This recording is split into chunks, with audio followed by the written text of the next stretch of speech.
आप सभी को यीशु मसीह के नाम में सलाम।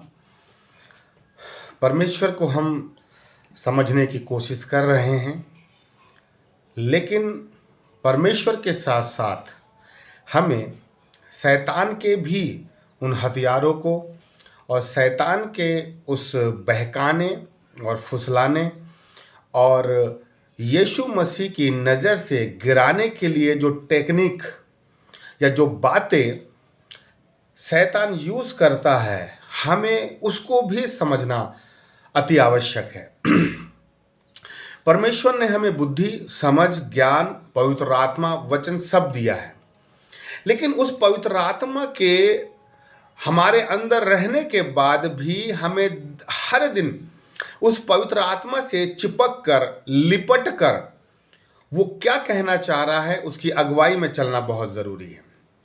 कई बार हम पवित्र आत्मा की उपस्थिति में रहने के बाद भी कई बार हम शैतान हमें गिरा के चला जाता है, उलझा के चला जाता है, फंसा के चला जाता है। परमेश्वर अपने लोगों को खड़ा करना मांगता है, अपने लोगों को उस ऊंचाइयों में लेके जाना मांगता है, ताकि हर एक विश्वासी के पांव के नीचे शैतान और उसकी सारी चालें रह सके। लेकिन जब तक मैं परमेश्वर को ठीक रीति से समझने की कोशिश नहीं करूंगा, मैं वचनों के अध्ययन में और प्रार्थनाओं के जीवन में आने की कोशिश नहीं करूंगा, शैतान मेरे जीवन में बड़ी आसानी से प्रवेश करके मुझे खुदा की उपस्थिति से मुझे बाहर लेके चला जाएगा, और जो काम परमेश्वर ने मना किया है शैतान हमें उसी काम में लगा देगा। तो शैतान के उन हथियारों को, उस टेक्निक को, उस आइडियाज को भी हमें समझने की ज़रूरत है कि शैतान कैसे कैसे हमारे जीवन में काम करके हमें खुदा की नज़र से कैसे गिरा देता है। अगर हम उत्पत्ति उसका 3 अध्याय जब हम पढ़ते हैं, जहाँ पे इस प्रकार से लिखा है, यहोवा परमेश्वर ने जितने बनेले पशु बनाए थे उन सब में सर्प धूर्त था, और उसने स्त्री से कहा, क्या सच है कि परमेश्वर ने कहा तुम इस वाटिका के किसी वृक्ष का फल न खाना। अब हम परमेश्वर के बातचीत को हम समझ सकते हैं कि परमेश्वर ने बोला था कि तुम सारे फल को खा सकते हो, लेकिन इस वृक्ष के फल को खाना तो दूर, इसे छूना भी नहीं तो तुम मर जाओगे। अब ये चीज परमेश्वर ने बोला है, लेकिन जब शैतान परमेश्वर के इसी सेंटेंस को लेकर हव्वा के पास आ रहा है, तो वो बोलता है हव्वा से, क्या सच है कि परमेश्वर ने कहा है? क्या सच है? शैतान हव्वा के दिमाग में संदेह को पैदा कर दिया कि परमेश्वर ने बोला है कि इस वृक्ष के फल को नहीं खाना, लेकिन शैतान ये कोशिश कर रहा है, हव्वा के दिमाग में एक संदेह पैदा करने की कोशिश कर रहा है, क्या सच में परमेश्वर ने ऐसा कहा है? शैतान कई बार हमारे जीवन में संदेह पैदा करता है, लेकिन यदि हमारा विश्वास ये है कि हमारे जीवन में खुदा ने जो प्रतिज्ञाएं पूरा करने का जो वादा किया है वो अवश्य पूरी होगी, जो ब्लेसिंग देने का जो वादा उसने बोला है वो अवश्य पूरा होगा। लेकिन शैतान संदेह पैदा कर देता है, क्या सच में परमेश्वर ने ऐसा बोला है, या सच में परमेश्वर तुम्हारे साथ ऐसा ही काम करेगा? क्या सच में परमेश्वर तुम्हें आशीषित करेगा? क्या सच में परमेश्वर तुम्हें नौकरी देगा, अच्छे परसेंट देगा? सबसे बड़ा जो हथियार है शैतान का, वो हमारे विश्वास में खुदा के द्वारा दी गई हमारे जीवन में अनमोल प्रतिज्ञाओं में शैतान संदेह पैदा कर देता है। और हम लोग इतने महान लोग हैं कि हम भी बड़े जल्दी अपने विश्वास से भटक जाते हैं, जैसे हवा भटक गई। हम भटक जाते हैं अपने विश्वास से और संदेह के बारे में हम सोचना चालू कर देते हैं कि हाँ, सच में ऐसा तो नहीं है, सच में हमारे जीवन में काम होगा या नहीं होगा। हम शैतान के द्वारा बोए गए उस जंगली बीज में, उस संदेह में हम लोग क्या करने लग जाते हैं, हम लोग संदेह कर करके उस संदेह के बारे में सोच सोच के हम अपने आप को निगेटिव कर देते हैं। और जब निगेटिव हाईएस्ट पीक में रहेगा तो विश्वास जो है वो लोवेस्ट पीक में चला जाता है। अगर संदेह जो है हमारे जीवन में ऊंचे स्थान में आ गया है तो विश्वास हमारे जीवन के निचले स्थान में चला जाता है। ये काम मेरा है कि मैं अपने जीवन में खुदा की प्रतिज्ञाओं को, खुदा की योजनाओं को, खुदा के कामों को अपने विश्वास में यदि मुझे जिंदा रखना है तो मुझे अपने विश्वास को हमेशा ऊपर रखना पड़ेगा। यदि मैं चाहता हूं कि मेरा खुदा मुझ में जिंदा रहे, खुदा की ब्लेसिंग, खुदा की प्रतिज्ञा, खुदा की वाचा, खुदा का कलाम मेरे जीवन में जिंदा रहे, तो मुझे अपने विश्वास को हमेशा सर्वोच्च स्थान में रखना पड़ेगा। और जिस व्यक्ति के जीवन में उसका विश्वास सर्वोच्च स्थान में रहता है, उसके जीवन में संदेह हमेशा निचले स्थान में चला जाता है। लेकिन शैतान हमारे अंदर के उस निचले स्थान में पाए जाने वाले संदेह को धीरे धीरे धीरे बढ़ाकर वो ऊपर लाने की कोशिश करता है। और जब वो संदेह ऊपर चला जाता है, मेरे प्रिय, विश्वास नीचे चला जाता है। ये मेरे ऊपर है। क्या आज भी मुझे इस बात का संदेह है कि सच में परमेश्वर मेरे जीवन में काम करेगा, मुझे इस बीमारी से छुड़ाएगा? क्या सच में परमेश्वर मुझे दूध और मधु के देश में लेके जाएगा? क्या सच में परमेश्वर मेरे जीवन में जो उसने बोला है उसे वो निभा पाएगा? क्या मैं इस डाउट में हूं? क्या मैं संदेह में हूं?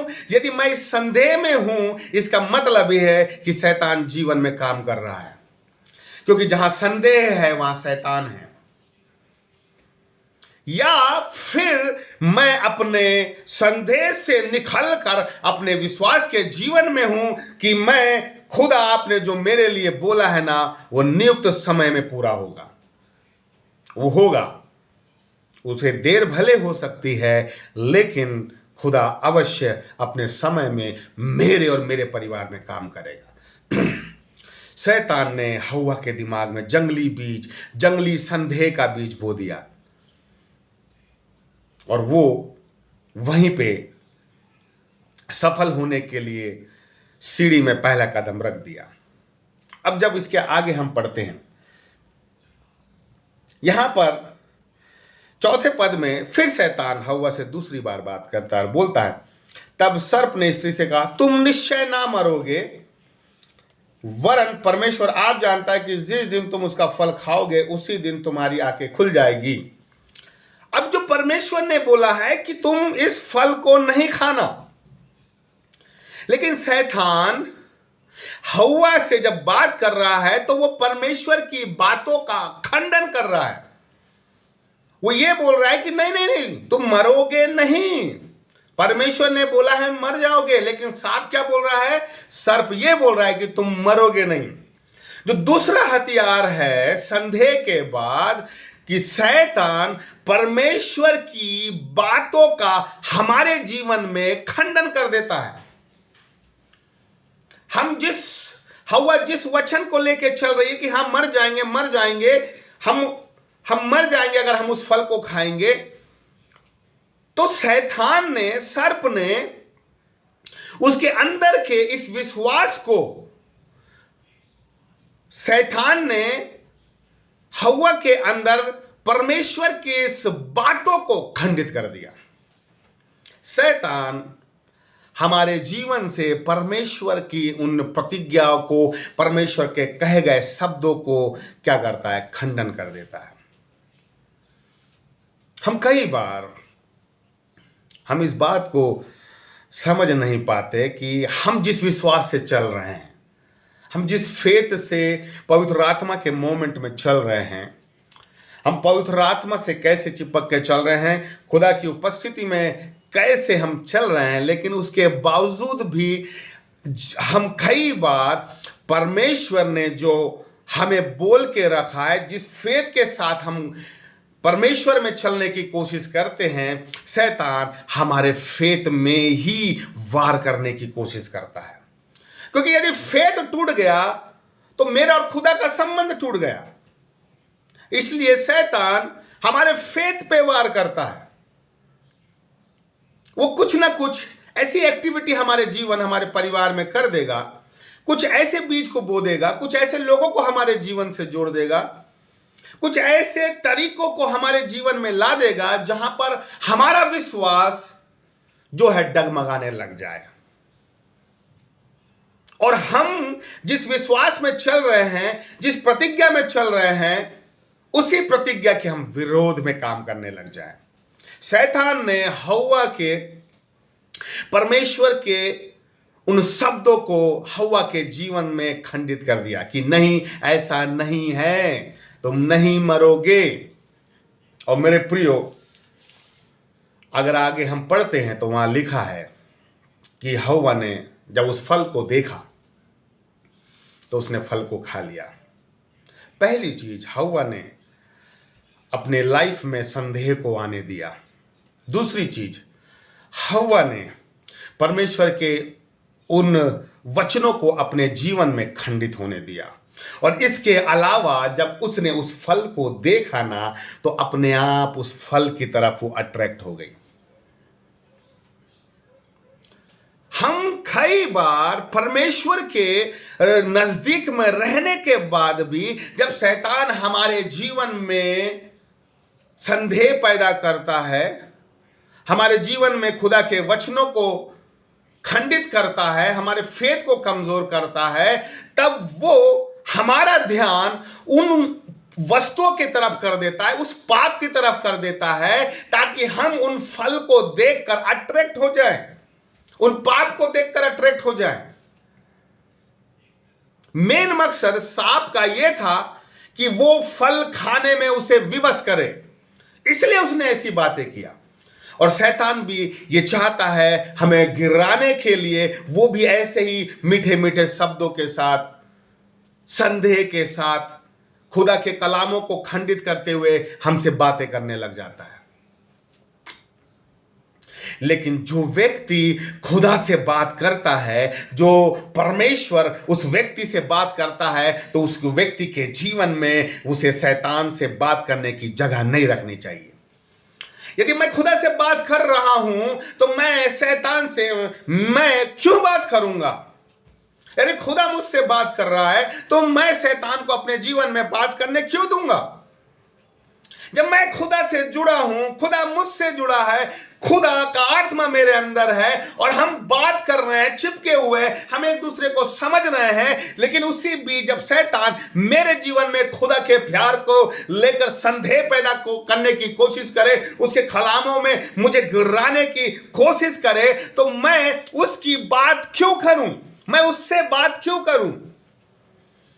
मुझे उससे बात नहीं करना है जो मुझे नीचे गिराता है, मुझे उससे बात करना है जो मुझे ऊपर उठाता है।